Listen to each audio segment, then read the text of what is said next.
Joe, you're an old. I need to ask you a question about South Park. Bigger, longer, and uncut.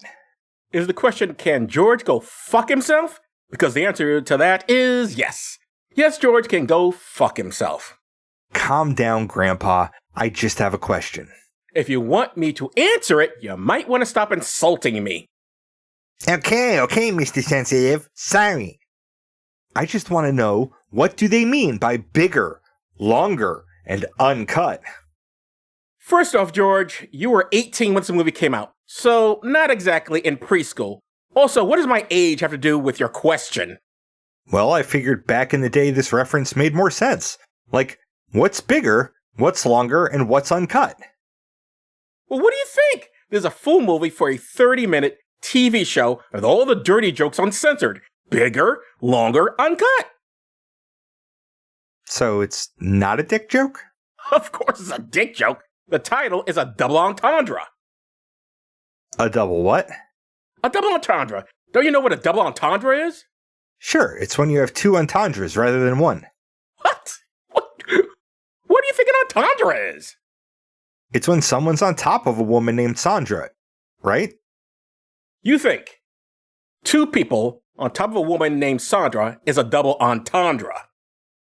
Sure. Where did you say you attended school? DeVry. Ah, well, that fits.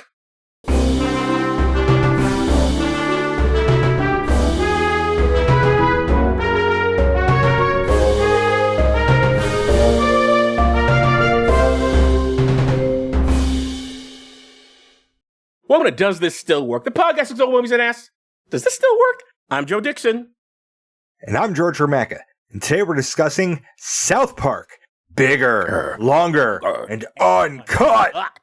From 1999 and some historical context. Sorta. First, podcasty stuff. We're excited to announce that we've joined the Creator Accountability Network. CAN is a nonprofit dedicated to reducing harassment and abuse through ethical education and a system of restorative accountability. We joined because we care about the safety and well-being of our community members. If you feel our behavior or content has harmed someone, please report it to CAN either via the reporting form on their website, creatoraccountabilitynetwork.org, or via their hotline at 617-249-4255. They'll help us make it right and avoid repeating that mistake in the future. CAN also needs volunteers from our communities to help with their work, so if you have skills you think would be helpful, or time and a desire to help, please visit their website to find out how you can volunteer. Most importantly, get the word out to other creators who you think would be interested in getting credentialed. Help us build safer communities together. You can reach us at dtswpod@gmail.com, on Facebook, Letterboxd, and on our YouTube channel.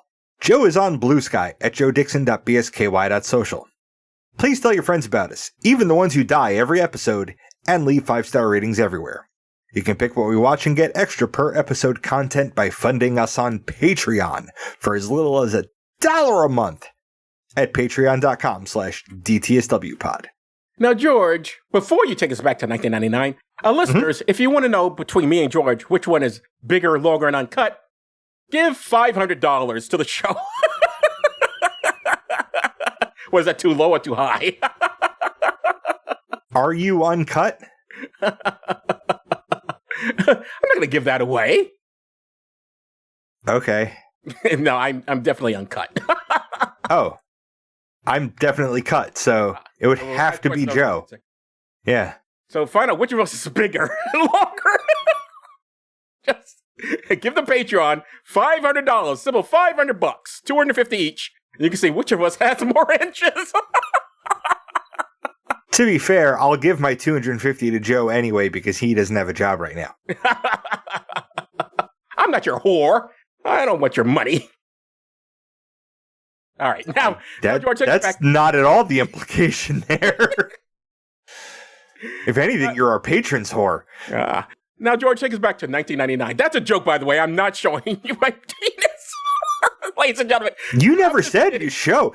We would just tell them. Oh, I meant... We could just tell them who's at... We'd have to do the actual measuring. Well, fraught. Is that the word fraught? F-R-O-T? I have no idea, Joe. What's a frot? It's not a fart. I don't know. I don't know what the hell you're talking about. It's like it's like a sword fight, isn't it? Joe, I'd love to yes and this. But I feel like you just tried to play an illegal word in Scrabble. It's a real word, I think. Frot. F-R-O-T. Fraught? Okay. Sorry, I know we both. No, you know what? I'm doing this in. This is a movie with a lot of swear words and filthiness, so it's okay that I've derailed the show by talking about our penises and what a fraud is. Joseph Louis Nixon. Yes. I owe you an apology. Ah, okay. God, I hope it's not a picture there. No, but according to Wikipedia, fraught or frotting, spelled F-R-O-T, is a sexual practice that usually involves direct penis-to-penis contact. So it is a thing. It is a thing. It's your thing with another thing. I just didn't know about. But it's in our show's account's search history, not mine, and that's what's important. Okay, enough of this nonsense. Let's go back to 1999. And this is the way it was. South Park premiered in 1997, so this film was early in its lifetime. The creators, Trey Parker and Matt Stone, pushed to have it created in that time frame while interest was high, unlike what happened with Beavis and Butthead Do America. Which didn't do terribly, but could have done better if people weren't used to cornholio by then. You know, when I was putting together the list for animation month here, I completely forgot. We could also have The Simpsons, which we'll probably see at some point. But The Simpsons also, had a movie. We need to find a third one of these to replace South Park, because we could do Beavis and Butthead Do America, The Simpsons, and we need one other animation movie based on an animation TV show. Care Bears. I'm game. What do you want to put that as a patron thing or as something for the right? No, that's for the next time we decide to do an animation month. There's 3 right there. All right. Make a note of that because I'm going to forget. I'll do that when I go and edit this and stuff. Anyway, it was important to these guys that the film have an R rating just like the TV show. The original title was South Park All Hell Breaks Loose, but the Motion Picture Association of America didn't like hell in the title. So instead, they got a reference to an uncircumcised large penis. Wow. That is wild. I did not know. That is hilarious. Huh. Hell? Oh my goodness gracious. We got Ooh. But let's talk about a dick. Let's do a dick joke in there. Oh, that's fine. Well, it's not like the MPAA is known for being correct about what morals they should maybe try to enforce, because after 5 screenings, the MPAA was dead set on giving this thing an NC-17 rating. Ooh. Paramount executives pulled strings to get an R because otherwise nobody would come to see it. The MPAA had no problems with things in this movie like children dying or soldiers dying, but they are apparently allergic to foul language. That's always been the criticism against MPAA. You can show the most horrific violence, but God forbid, well, the 2 things they wouldn't allow. You just don't swear during it. Don't swear. They don't like too many swear words. And at one time, I think it's a lot less now, they weren't allowed. We discussed it before. No frontal nudity of men. Couldn't show the ding dong. Women go hog wild. But for men, can't see the pee-pee. Which you can guess how many women were actually on that board. Exactly. Yeah. We recently discussed the film The Interview and how Kim Jong-un was threatening war over his portrayal. In that film, yeah. In this film, Saddam Hussein is depicted as Satan's really irritating, abusive gay lover. And from what I could tell, Saddam Hussein's reaction to this was nothing. Nothing. The annoying thing is that the internet, and particularly the AI of the internet, are absolutely sure that the US military was torturing Saddam Hussein in 2006 by making him watch this movie over and over again. And there's no evidence for that. Every single report of this comes back to a quote from Matt Stone, one of the creators of South Park. And the quote is, I have it on pretty good information from the Marines on detail in Iraq that they showed Saddam Hussein the movie over and over again, which is a pretty funny thought. That's really adding insult to injury. It's one thing for urban legends to be promulgated on the internet. All these companies are sticking these AI summaries at the tops of their search results, and the AI apparently weighs jokes by comedy writers on the same level of it as actual journalism. And might I say, this is not an attack on AI, although I agree the AI fucked up here, because it is not good. I don't know, if somebody said they were using our podcast to torture someone, I would take that as amusing. I mean, I get it. In the kids of South Park, they're making fun of him. Hey, look, you're having sex with Satan. But it's still, but like, that's not, the United States government shouldn't be torturing people. Our military shouldn't be torturing people. I'd rather not be involved in that. That would be my response. That's a fair take. I have been told at times that there are some people who do listen to our show to fall asleep. That doesn't bother me as much. I also listen to stuff to fall asleep. You listen to our show to fall asleep? Not our show, no. Oh, okay. I listen to dudes frauding. I find that very relaxing.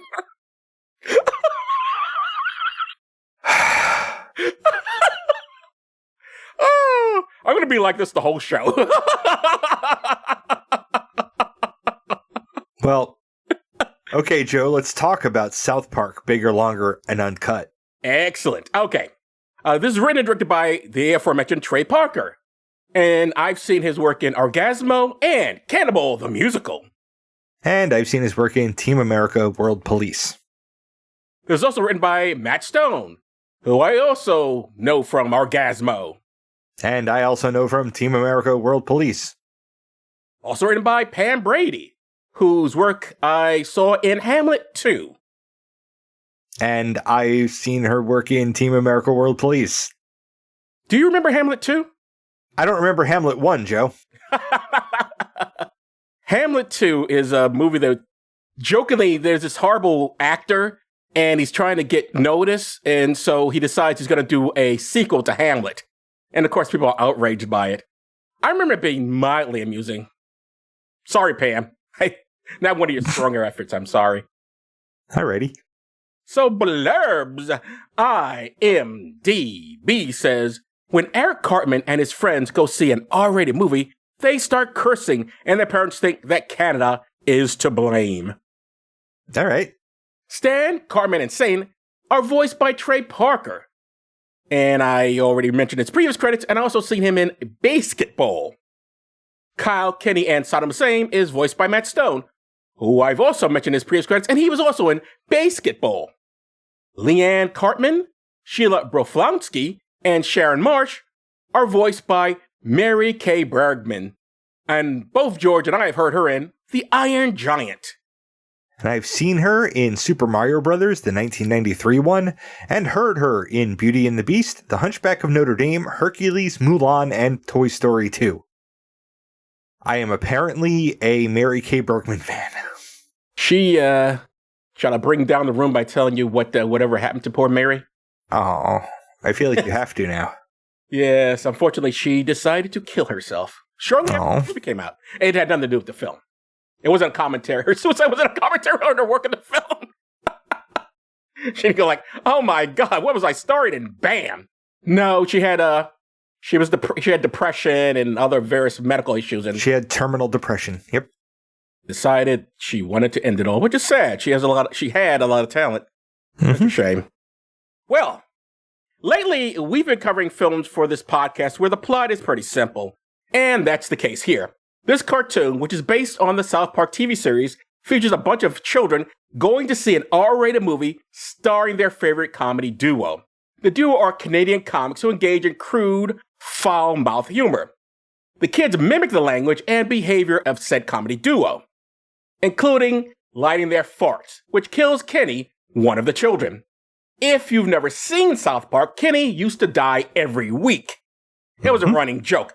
I haven't watched the show in a long time, but as far as I know, they finally got tired of the gag and stopped depicting the death of a 9-year-old child. Anyway, upon his death, Kenny goes to hell and meets Satan, who is having an affair with Iraqi dictator Saddam Hussein. Point of order here. Picture. I don't think he can be having an affair. I think they're just fucking. Oh, yeah, I don't know why I said affair. You're right, they're just fucking. Yeah, it's no affair. No one's married. Meanwhile, back on Earth, families are blaming the Canadian movie for why their foul-mouthed children are openly being crude and vulgar. This leads to a war between Canada and America. However, unbeknownst to everyone fighting the war, Satan, with Saddam Hussein, will be able to take over the world if the comedy duo is executed by the United States. That's in the Bible, by the way. If very you much kill Canadian comedians, Satan comes up and rules Earth. Yeah, it's Acts 2, verse 7. When the two men are killed, and Satan, you know the great thing about the Bible, you can literally make up quotes for it and people will believe you. That's another story. Yeah, you can even put them in movies and the Secretary of fucking Defense will quote them. Yes, this is true. When the two men are killed, Satan rises from hell to rule for 10,000 years. Fortunately, Kenny saves the day by convincing Satan to break up with Saddam and undo the war. The movie ends with everything returning to normal and Kenny going to heaven. George, I left out a lot. What would you like to add? You sure did. Before we started recording, I apologized to Joe because I felt like my history segment was a little on the short side. My history segment was 314 words. Joe's summary is 270. I didn't know we were in competition. It's not a but I used to write 5,000 word summaries. This explains what the movie's about. So I guess you are longer then. And in one sense. So it comes out, ladies and gentlemen, George is longer. But things I would like to add. This lampoon, South Park lampoons a lot of things, and one of the things that lampooned in is Les Mis. They had this weird, French child. mistheist, or misod. Fuck. There was a really cool word that... For children, well, not just children, but people who hate God. No, just give me a second, I'll find it. Sure. Misotheist. Which is what? Misotheism is a hatred of the god or gods. It's not atheism where you don't believe in a god. You believe in God, you're just mad at him. Yes. So, and it's this French kid-ish right. who smokes a lot. Yes. Which is what conservatives think atheists are. People are just mad at God. Yeah, no. We really believe in him. We're just mad. That's all. But that's another story. Let's not get into our atheism.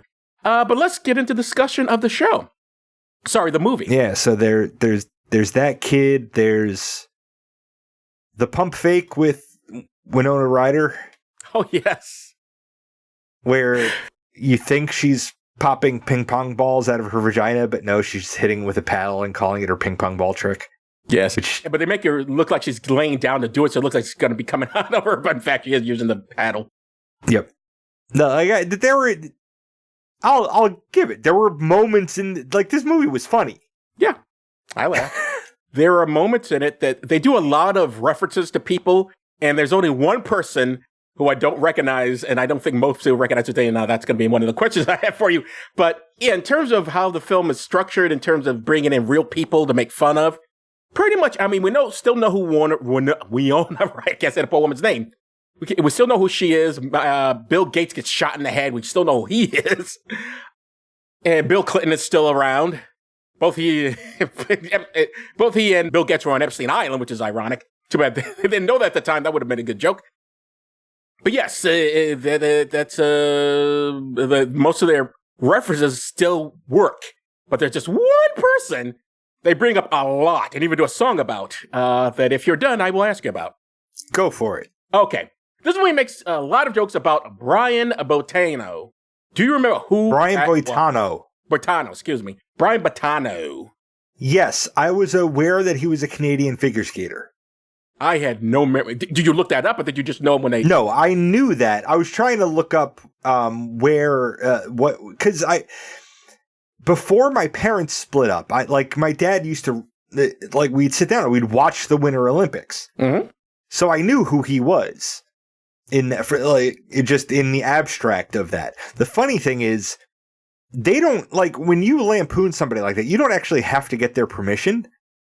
But Brian Boitano had to ask for their permission to put "What Would Brian Boitano Do" on t-shirts that he wanted to sell for charity. Oh, okay. Good. And they, of course, were like, "Oh yeah, fuck yeah, dude, go for it." Yeah. Why wouldn't they? But that's really, I don't know how many people, and as it gets further and further away from 1999, how many people are going to get that reference? It's the same number of people that understand, like, when somebody calls you a Tanya Harding. Although, I think the Tanya Harding thing was even bigger. Although, yes, years from now, no one's going to know who that is either. You're right. Anyway, the movie uses words that rhyme with fleetard, maggot, and fidget. Did this badly date the film for you? It should have. But I was watching South Park. Like, I feel like it's just part of the landscape when you're, like, you know that going in at this point that there's going to be, like, because as far as I know, Trey Parker and Matt Stone are kind of on the left. They're certainly not fucking... Oh, you don't know their history, do you? Nope, I don't. And I'm about to be fucking wrong, right? No, you're not wrong. No. Okay. In 2026 and, I don't know, somewhere in the 2000s, they became much more liberal. But initially, during this time, 1999, they were definitely libertarians. That's fine. It started because I wasn't even, like, working your way left is the way a lot of people go. So, all right, cool. No, I'm glad that they're ending up closer to where they should be. Because they were very much, they didn't believe in, they made fun of Al Gore for global warming. They said it was fake. They, I forget they were also believed that the left ruined everything because we cared so much about language and how dare we, and that's why Trump won the first time. So I guess they were still somewhat conservative then or whatever. Or maybe George Bush, I forget. Anyway, they were libertarian ass. Yeah, but I expect that out of South Park. And, like, they don't kill Kenny anymore. Because people got tired of it, and they understand that people were tired of it. Like, they understood that they played the joke out, which a lot of people never understand when they're playing a joke out. They just keep hammering that joke. Yeah, fair enough.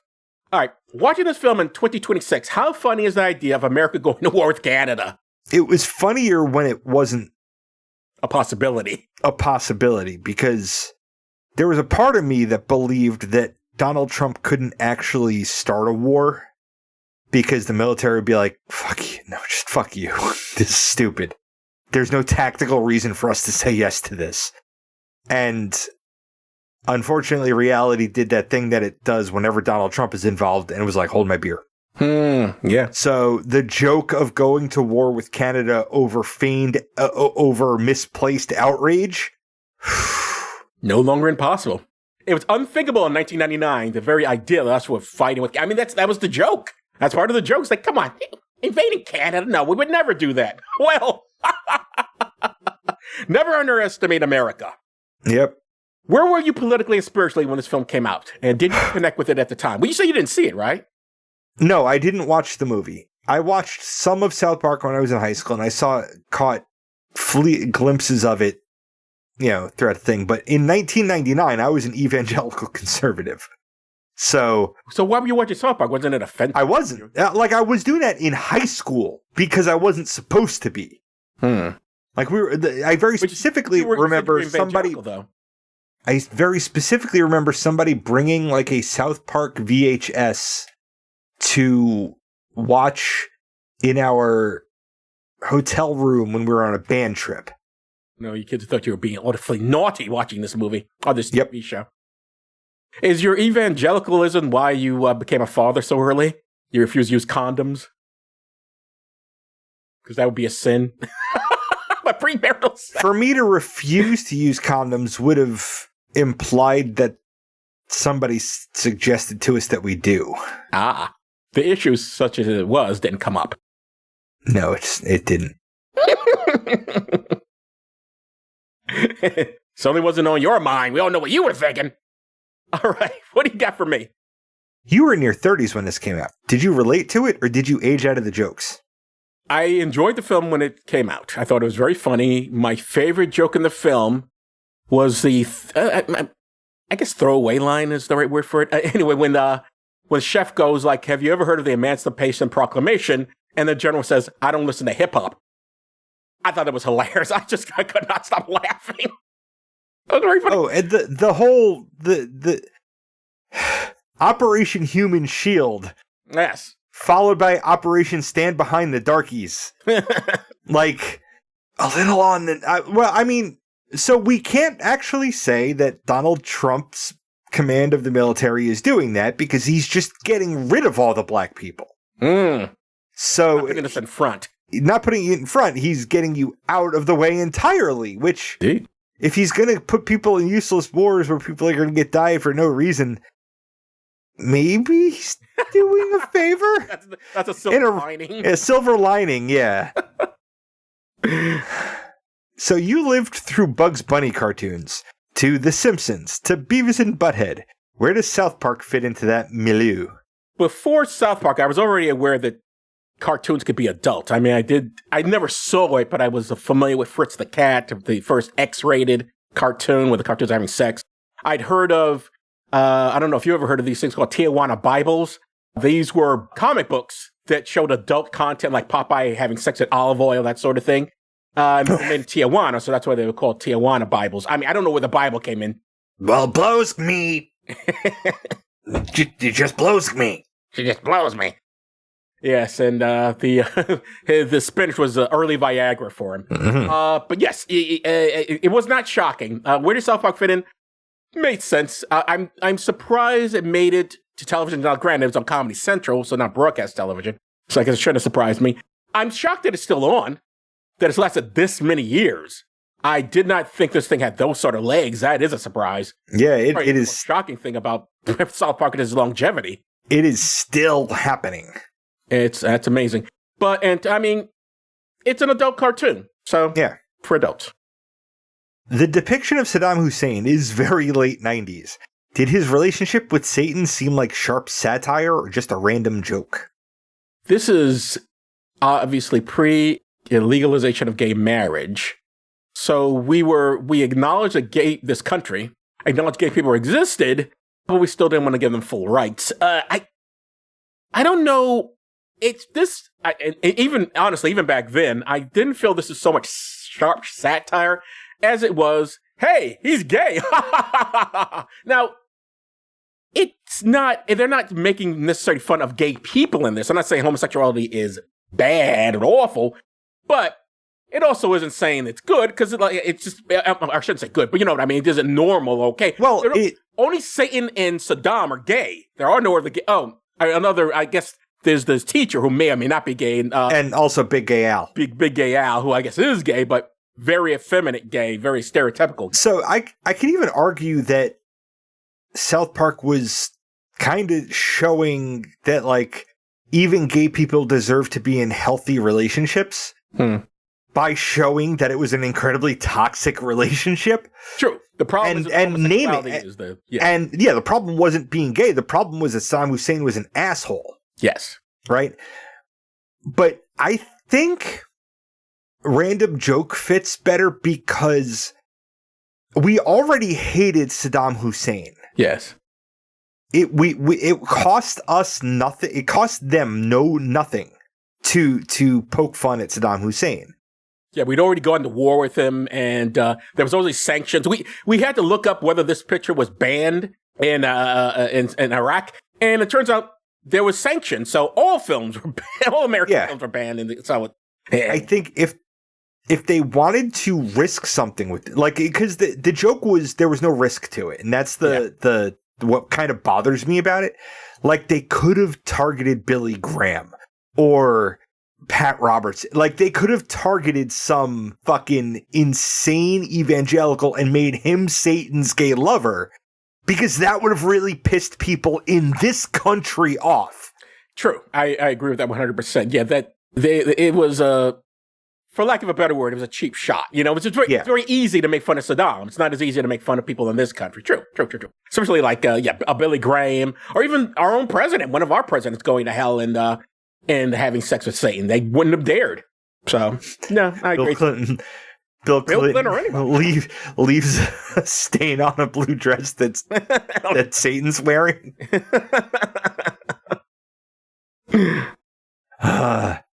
Maybe I shouldn't have said that out loud. That one maybe should have just stayed in my head. What's wrong with it? No, it's fine. I don't know. Anyway, the true villains here are the parents. Yep. What do you think of the subtext that parents and people in general have a blame everybody but yourself attitude? I guess this is where their libertarianism comes in, because they were very much a, hey, don't censor. And you also have to remember the environment at the time. This is also around the time where Tipper Gore was going around saying, hey, music, oh, such dirty words, which is probably their idea where this initially came from, the idea of doing this picture of doing the jokes of parents being upset, because there was parental groups banning songs or censoring music and all that sort of stuff. Two Live Crew was put on trial in Florida because, of course, Florida.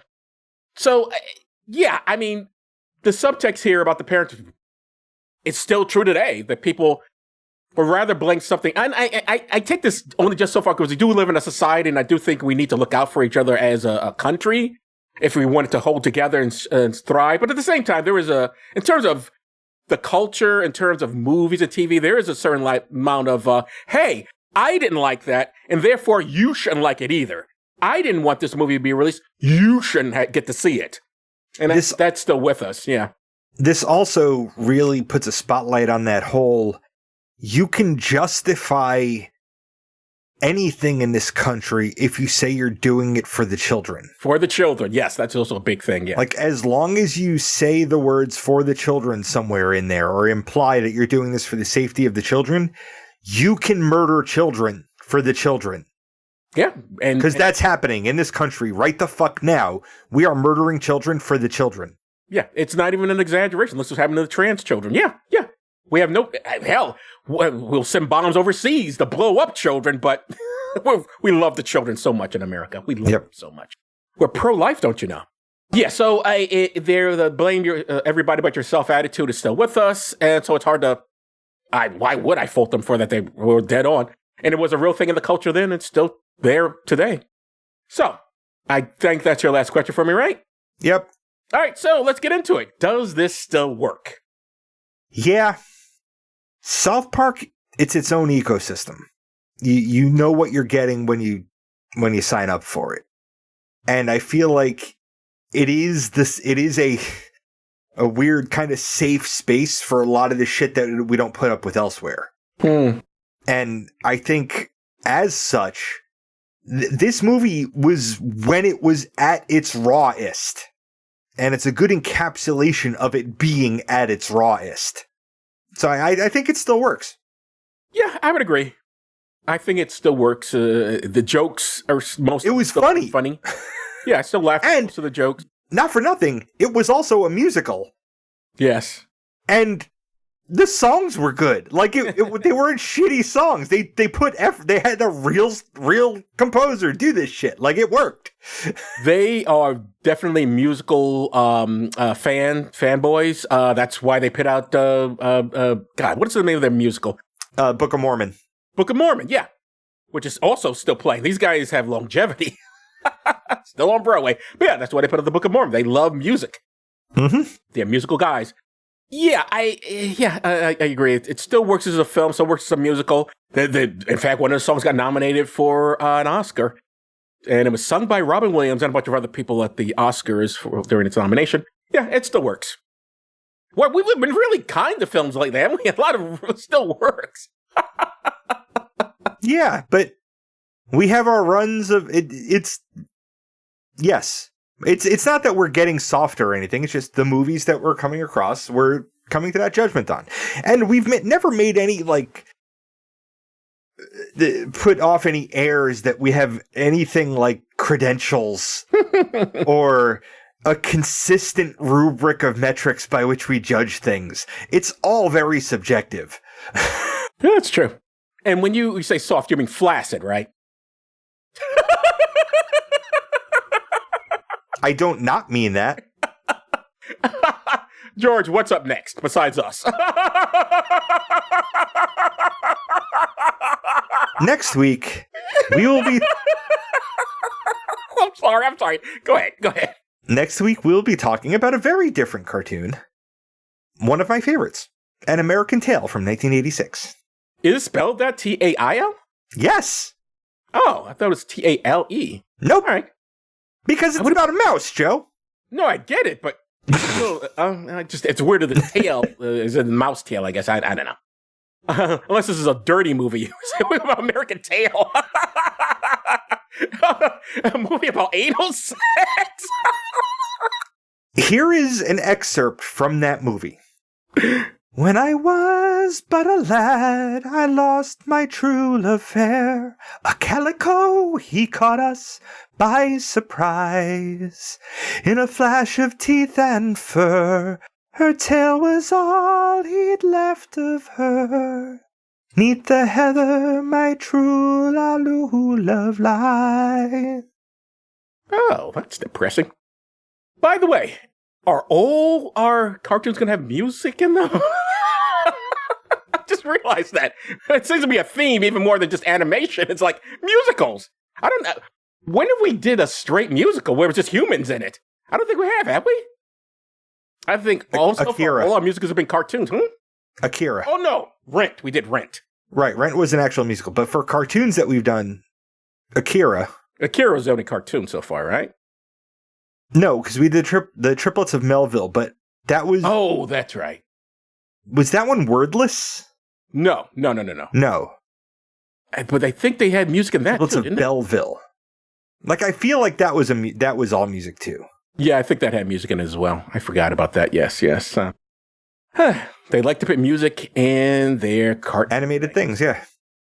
Whatever.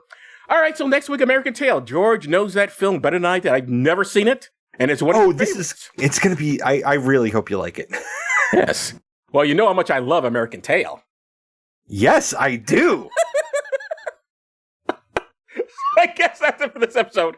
I'm apparently a very horny Joe Dixon. Thanks for listening. Indeed. I'm George Romeka. Thanks for listening. Indeed. Because if a podcast drops and there's nobody around to hear it, just another collection of ones and zeros that doesn't matter. Go take a cold shower.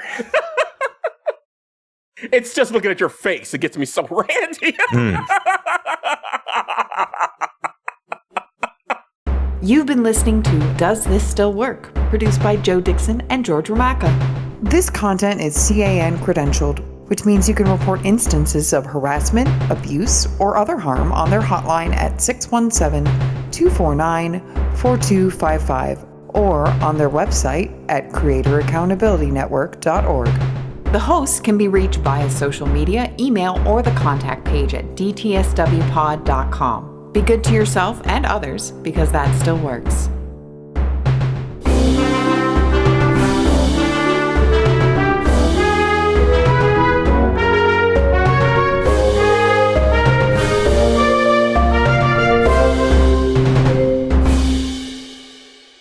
YouTube says Stan, Kyle, Kenny, and Cartman sneak into an R-rated movie and it wraps. Sorry. Nope. From No Stupid Questions. Are there extinct flavors that we will never taste again? So from Stupid Questions. Why does modern technology still basically rely on boiling water? From Random Questions. What's something you're genuinely good at that you've never once been complimented on? So, back to No Stupid Questions. If humans have eaten bread since the dawn of history, why are so many people suddenly gluten intolerant today? Back to Stupid Questions. Homeschooling seems to be quite prevalent in the USA. I am fairly sure most adults can't handle year 8 to 10 mathematics, physics, etc.